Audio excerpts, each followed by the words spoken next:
Guys, so, ito yung kalapad, yung kanilang ano. So, I think, siguro mga 3 hectares yung siguro ito. No? 3 hectares.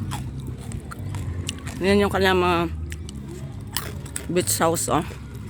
Mga cottages. Along the beach. Ito yung kanilang restaurant, oh. So, kung ano, pwede ka mag-order dyan.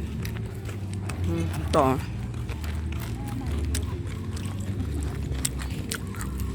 Ilang taon tang ila restaurant kung ano ma-order natin?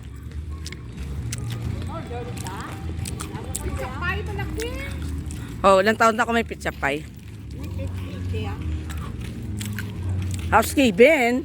Ang damo na sulod bulsa, oh.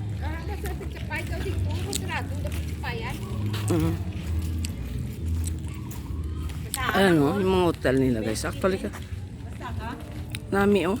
Katawang sa ilang mga ano, bro, no? Yan, oh.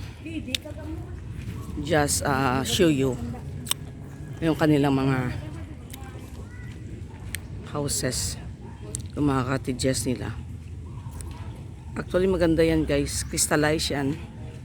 Pero pag nakikita kasi dito, yung reflection ng araw, nagre-reflect doon. Yan, oh. Ang ganda. No? Pero, ito yung pool. Dagat yan doon. Ito yung pool. Yan. May kiddie. Yan. No. So, we will go there by and by. Try to, visit sa beach. Ito yun naman yung CR nila diyan. Saka ito yung restaurant. We will just, tanong kung ano yung pwede. Kung may pizza pie. So, good afternoon and God bless everyone.